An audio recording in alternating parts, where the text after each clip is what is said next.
Good evening, ladies and gentlemen. Welcome to a new episode of Flesh Wound Farce, where we review and discuss your and our favorite comedy films. This is the world's first and only combination trivia host and professional wrestling announcer of Chilean descent that currently resides in Southern California, Ozzy V. And with me, as always, on this program, first in the Northern California Bay Area, world-famous juggler Greg Larson. How you doing, Greg? Doing all right. How about yourself, Ozzy? Pretty good.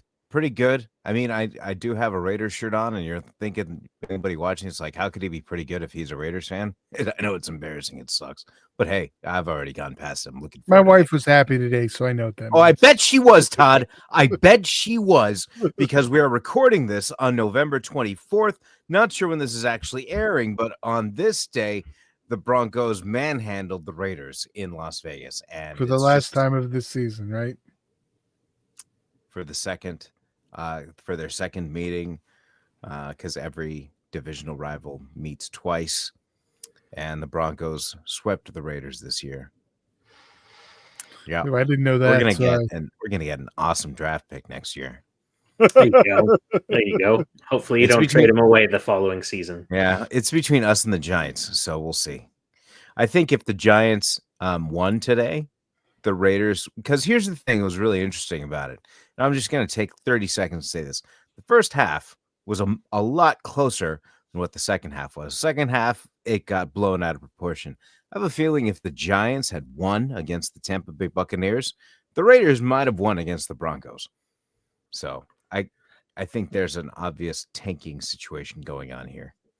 I just do want to say, I hope I can make it through this episode wearing a 49ers jersey. I may need to get carted off halfway through. So hopefully that's not the case. Fair point. Well, let's hope that's not the case. Also with us, ladies and gentlemen, Flesh Wound producer Todd. How you doing, Todd? Chilling. And this is the first time since our last recording that you are now another year older. Happy birthday. How was your birthday? You shaved half your beard. Oh, yeah. Chilling. That's all I did. Okay. Yeah. Just, I didn't do shit. I'm old. I didn't want to do shit. Legit. I had to go out. Yeah. I had to go out and work the night before. I was like, nah, I'm not doing shit the next day. I did send him a birthday message being like, hey, what are you up to? And no joke, that is what he said. Chilling by choice. Nice. All right, ladies and gentlemen, this week we do have the pleasure of reviewing and discussing a Very Harold and Kumar 3D Christmas that was released on November 4th, 2011, rated R. Todd, do you have a trailer available? A red band one, sir. Oh, careful. Yes. And not safe for work.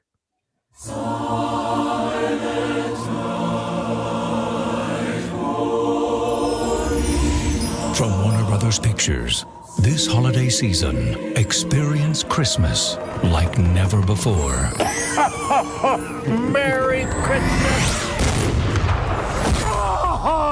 I shot Santa Claus in the face. He's real, and I shot him in the face. What the fuck? I'm just gonna take a closer look. There's your red band. Who are those guys? Oh, shit! Those kids put something in here. Was it drugs? Was it semen? It doesn't taste like semen.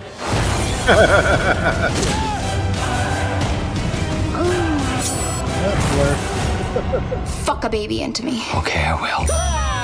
That's incredible. New Line Cinema presents Babes, Dudes, Sex, Violence, Drugs. What the F are you doing? What? My daughter's in there. What? Oh, shit. Come on. You got my baby high. Claymation. Dude. Awesome. Jews, Mexican, people of color. Fuck-ass bitch. You lost your gangster grill. Oh, no. How you gonna be a gangster and you lose your grill? I'm not one. Resurrecting America's sweetheart, Neil Patrick Harris. Wish you a Merry Christmas. How the fuck are you still alive? What are you talking about? We saw you get shot In that whorehouse? in Texas. You branded a prostitute. Remember? Oh, yeah. And then I went to heaven.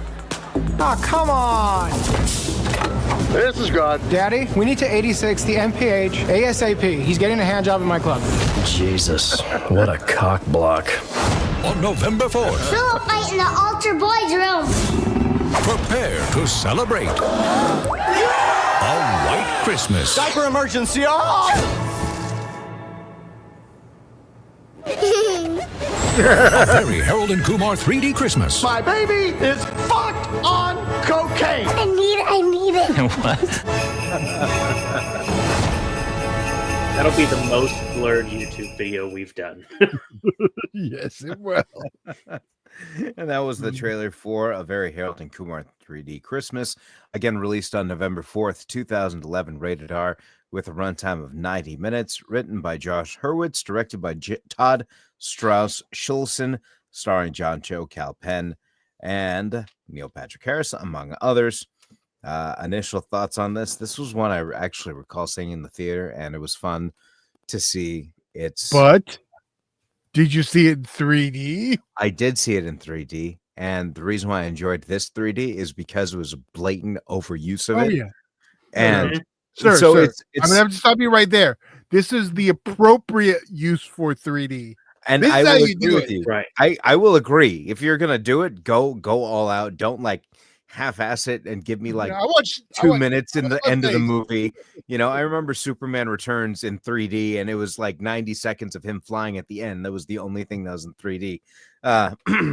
But it worked everything into the humor of it and the fourth wall aspect of it. One scene where it points to the camera and just asking, who are you pointing to? Just good, fun slapstick stuff. So I would say yes, Todd. I agree with you. An appropriate use of 3D. So Todd, go ahead with yours. Initial thoughts. Oh, well, I mean, I already enjoy the franchise up to this. Then you add 3D into the mix and a Christmas movie. I was super excited when this got announced. And yeah, I mean, my initial thoughts are I love it. It's a fun Christmas movie. Alternative Christmas movie, however you want to call it, whatever.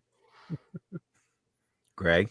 Yeah, this one, I mean, I love the first two, and I remember seeing trailers for this one, but for some reason, I did not go see this film. So I was very excited. You know, it's like when there's a show you really enjoy and you're sad because the show ended, you know, and I was like, I forgot about this. So it was a nice Christmas present to be able to watch. So I was super stoked for it. And I watched both the extended cut and the 3D version. So it was a fun journey to go on for both of them. All right.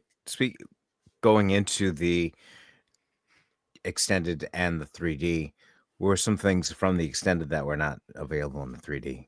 Or either of you can answer the question. Because I just saw the regular 3D version. I did not see the extended. So is there, or did you want to save that towards the end? I don't have any examples. I've never watched the extended because I always watch the 3D. Okay. Greg, it took me a do you have long any? time to watch some of those Marvel ones that were or DC ones that were extended, but because there was always the 3D option. So same reason. Right, I got you. I don't remember because I watched them a bit apart from one another. So I do apologize. Oh, that's what you call it. Yeah. A bit apart from each other. Yeah, like about a week or so apart from one another. Or like maybe like, I don't know, 4 weeks, 20 days or. No, not quite. Not quite. Although I should have. That would have been more fitting. So some of this is completely chock full of incredible moments. Some that were featured in the Red Band trailer, some that weren't.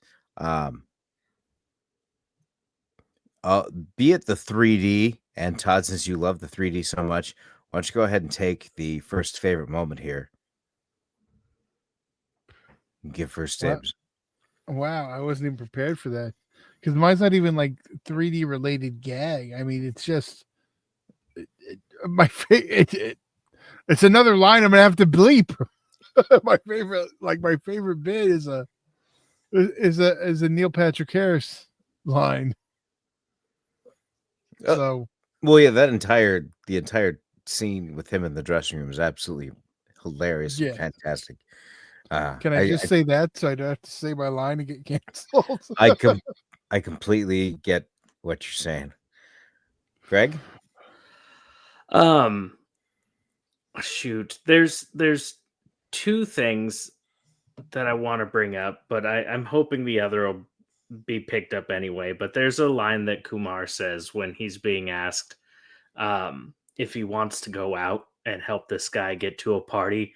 He's like, "No can do, my man. I need to stay home and smoke this weed, or otherwise I won't get high."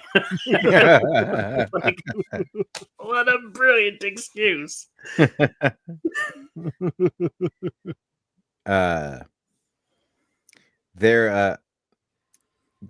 I had a little bit of adjusting I needed to do because there's a character in the movie who looks Casey like fucking Jones. No, Sorry, not Casey that... Jones, but Sorry. the Kal Penn's friend in the film, his new best friend, the one who lies about them keeping the tree and who falls for the girl at the party. He looks very similar to an old roommate that Greg and I used to have. And to see him, like, when the cocaine is being shot up in the air and he's underneath, like, with his tongue out, I couldn't help but think maybe, like, I could see that happening to, like, our roommate doing the exact same thing. But in terms of an actual, like, like, it was really tough to pinpoint it, but Thomas Lennon as the character Todd and him abbreviating all of his curse words, and I thought that was absolutely fantastic. And I'll just say this. Anybody who's watched it will know. If you have not, I'm not ruining anything. I'll say hot coffee. Hot coffee. Yeah. You got to check it out to watch if you have not. So going into the ratings, just like the other movies here, they're just so fun to get through and they don't drag. They ever seem like slow. They're always a fun time. And this is just like the other two in terms of ratings in my eyes, which is a 5 for me. No problem at all whatsoever. Greg? Did they stop at White Castle in the 3D version? Yes. Okay. All right. Sorry. I must have missed that when I rewatch it. Anyway, so yeah. Well, they see it in the background. Okay. Got it. Do they? They do actually go dine into the White Castle. Okay. Yes. I remember in the background. Was the scene about him renting out the house in there? There's like an early scene where they talk about how he's been renting out the apartment, and okay, that might have been an added scene. So the bathroom. He's renting out the bathroom of the apartment. Yes, that was in the the 3D version. The one thing the one thing we didn't touch upon though is the well, we'll finish rating, but I was just talking about the Christmasness of it. But yeah, this movie's hilarious. I think it gets back to its roots from the original. Not that the second was bad or anything, but it did feel a little bit more like it, just like the wackiness and just the not trying to think too much about itself and just having a good time, great adventure. So big time 5 for this one. Todd? Yeah, this one just kind of knew, like, it was back to basics, and it was, it was a little bit more, I don't want to say cartoony, but a little bit more cartoony, a little bit more out there, which was fine for the third in the trilogy and a Potheads, series. It was everything you wanted from it, and with throwing in the Christmas, the 3D makes for a fun final film. I am also a 5 out of 5. All righty, and unfortunately, this is not available to stream on most of your favorite podcast platforms. It is available for rent or purchase. You can watch it. It appears on Tubi with I'm ads. just saying it's on Tubi. And this is, yes, it's on Tubi with Don't ads. be- And this is as Don't be of hating on November some 24th. Tubi. I'm not hating on some Tubi. It's just not one of the major services that Oh my people are God. accustomed to. That is a major Tubi is a contender. Come on, sir. It's tier 2, and I'll say it's tier 2 because it has ads. Tier 1 are the services without ads, and I only speak this way from talking to people when I suggest like a Tubi or a Freevee or whatever the other option is. It's like, oh, but the ads. Those are both of Like them. Yeah, but you know what? You got ads on Amazon when you pay for it now. So what's the difference? True. I don't know what the fuck that's about. Oh, dang it. I'm going to have to. It's all right. This is going to be This whole thing. This whole episode. Potty mouth Patreon for Ozzy. And of course, if you guess, Todd. No, I was gonna say, but like for a Christmas movie, what do you think? Did it hold the spirit? How could it not? It was Santa Claus bringing two old friends together. So and Christmas is absolutely necessary for this movie to happen. So I could not see an argument that it's not a Christmas movie because it's vulgar or something like that. Well, people do that with some people are like that with Bad Santa. Not cool people, but I mean people do it. Or like you can't have violence in a Christmas movie. Stay tuned next week. Well, I was just thinking of, I know we haven't reviewed this, but I think the ultimate killer of that argument is the movie Violent Night. Yeah. That's yes, it's violent and it's wholeheartedly a Christmas movie. And it even has that crying Christmas moment thing you want in a Christmas movie. Greg, have you not seen Violent Night? I have not.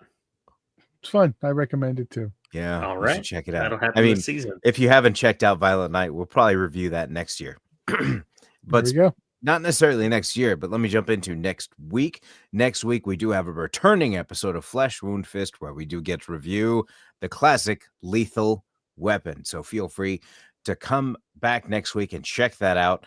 And of course, if you will be in the Orange County area this week, I'll be hosting trivia. Wait a second. I don't want to mess myself up. Is this the Christmas week? Is this Christmas week, right? This is the week of the 17th. The week of the 17th. Next week is Christmas. Great. Okay, next week is Christmas. All right. Having said that, if you're in the Orange County area this week, I'll be hosting trivia this Tuesday at the Rush Barn Grill beginning at 7:00 in Lake Forest. As always, free to play and prizes for the top winning teams. I'll also be hosting Wednesday at the Brewery in Placentia at 7:00. Also free to play and prizes for the top winning teams. Do you guys have anything else before we have to head out for the evening? I do have a little bit of a story, if you don't mind. Oh, yes. Don't mind at all. Yeah. So had a little karmic Christmas gift happen while running some errands today. We've had some pretty heavy rain recently, and today was actually a beautiful day. And so my wife and I went to go grab some groceries and get all the things done before football started. And as we're driving from the Target to the Safeway all in one big parking lot. So we're in a nice little, 2-lane area, slow traffic, and it wasn't too bad. But I've got a brand new car. Just purchased it. It's the first nice vehicle I've really purchased, and I'm very protective of it at this point. And as we're driving, I hear this splat on my car. And I look, and there's bird shit on my windowsill or the front of my window. And I'm like, all right, it's annoying, it's frustrating, but I heard it on the top as well. So I know it's hitting the paint. It's a bad situation. My wife sees I'm frustrated about it, and I know I can clean it, but I'm still agitated because I just got this car about a week or two ago. And so she's like, it's okay. Just turn on the windshield wiper, put the water on, have it go, and take it off. Sure do. All right, I do that, and it starts to come off, but you still see it. And she's like, yeah, just do it a few more times. And I do that. And she still sees I'm frustrated. And she's like, it's just temporary. It's okay. You're going to be okay. And I'm just like, I know, but it's just agitating at this point. She's like, and it's good luck. If a bird poops on you, it's supposed to be good luck. It's a thing, I guess. And I was like, I don't care. This is my new car. I'm agitated. This is gross. We need to go park soon so I can try to wipe this off or something. And then I look over and I see some on the ledge of her window, which her window was down. And I go, Jackie, there's some bird poop inside the car. And she looks and she screams like as loud as possible. And she's like, it's on my hand. And I've wiped it all over with my jacket sleeve. And I looked at her and I said, it's okay. It's good luck. And she keeps screaming, and I'm like, it's okay. It's only temporary. It's fine. And I laughed so hard that I blacked out for a second and almost hit the car in front of me. But luckily, my car has this thing where it detects stuff and it stops my vehicle. But it was the most awesome series of events. And really made my day. Wow, that's funny. Yeah, that's a great moment. Well, ladies and gentlemen, on that note, that is world famous juggler Greg Larson and Flesh Wound producer Todd, and I'm Ozzy V, and we'll see you next week on a brand new episode of Flesh Wound Fist.